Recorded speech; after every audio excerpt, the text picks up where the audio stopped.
So hello and welcome to my channel, and today we are doing some urban stargazing, and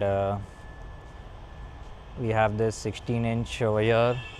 We have our 10-inch sky watcher which is not yet set up, and this is my colleague Abhishek, and he is setting up the Celestron SCT, or this is an 8-inch 2000 mm.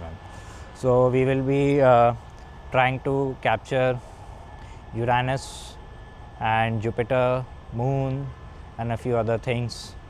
So we are in the process of aligning the telescope first, so that we can use the go-to function.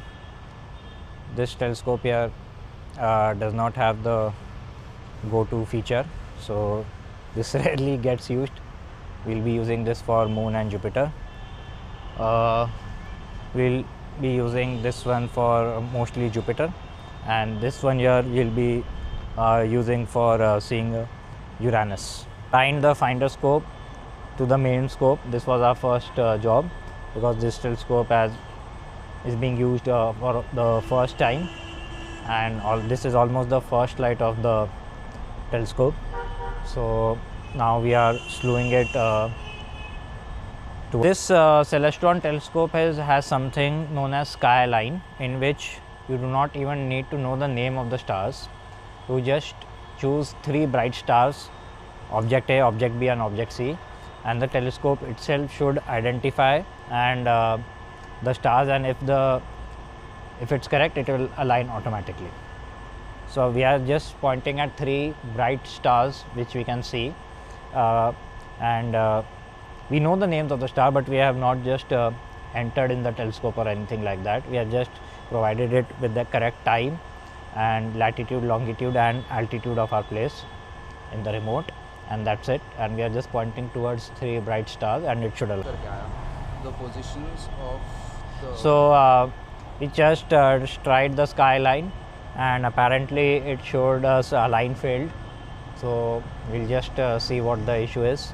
Maybe we'll try with the 2-star alignment. So our mistake, apparently we had not set the location right, and now we have set it. Now another thing, difference between Celestron and Skywatcher is that in this one you have a database of cities, so you can directly select your location. Like mine is Nagpur, while the Skywatcher one does not have any option to select your location. You have to enter the coordinates manually.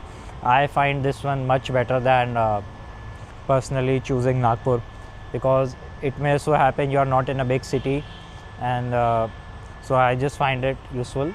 But I'm sure you could enter manually in that also. I'm not seen yet, but yeah, another point of difference between Skywatcher and Celestron. So our alignment was successful. We did a 2-star alignment now, and now we'll point it towards Jupiter, and hopefully it should be in frame in single shot. Otherwise, if it's not in the frame, then something is off. So we are just testing it right now. You can see the telescope is moving.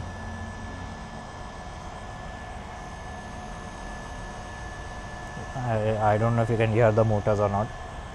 So we'll have to move with the telescope, and Abhishek here will now tell me if our alignment was correct or not. So it's correct. It's correct, he says. So thumbs up. So I think our first target will be now Uranus, since the moon is rising and it may get washed out. The moon is just on the horizon right now, and so Jupiter is set right now over here, and beautiful. I can see 3 moons of Jupiter, and there is no great red spot currently in view, and the bands, and it's tracking perfectly. So we are pointing towards Uranus, and I'll connect the laptop. This is an f9 telescope, so it's getting a bit difficult to see Uranus with this, but we'll set up this f4 Skywatcher, and I'm sure this can spot Uranus. And So we'll be setting this and we are testing the collimation of this. I think we feel the collimation is a bit off. We'll choose difference between collimating an SCT and a Newtonian or a Dobsonian. They are very easy to collimate because of the laser tools. These cannot be collimated via laser collimator, and they have to be collimated by a star test or something like that. So what we are doing, we are pointing it towards Sirius, and we'll completely defocus Sirius, and it should be concentric circles. And if we find any donut shaped or oval shape, then we will be sure it's not collimated, and then by adjusting the screws over here, we can bring it into perfect collimation. So we have pointed it towards Sirius, and we'll completely defocus it, and if the circles are not concentric, we'll try to make them concentric. There are 3 screws in the front over here, and we will be adjusting, and we have to make sure that we do not scratch the mirror, and we have to do it in very small turns. So it's a bit tricky, but not that tough. So currently we are saying a double star named Alcor, Mizar, and Abhishek here will tell you the significance of it. Okay, so the significance about these 2 stars, that is in in Indian mythology we call them as Arundhati and Vashistha. You might have heard about these 2 stars or these 2 names. So the important thing about them is these stars or these names are always referred in our Indian wedding rituals. Now why? To explain behind that why they are mentioned is, if we see them through a telescope, you will see that these 2 are a binary star. They appear orbiting each other. So what happens is, in a usually binary star system, there's a bigger star and there's a smaller star. So the smaller star is always gravitationally bound to the bigger one, whereas in this star system, both these stars are of same size and they both actually orbit each other. So in our Indian Vedas, they mentioned that this is how an ideal couple relationship should be. It should not be that if there's the head of the family or the male, so it should not be that the wife is always orbiting the husband or the husband is always orbiting or listening of the wife. It shows how it should work. Abhishek here is a single guy, but he has dropped some awesome wisdom on the Indian marriage system. So 3 cheers for Abhishek. So this is a problem of plenty. This telescope is right in between this and the moon's view, so we'll have to move this.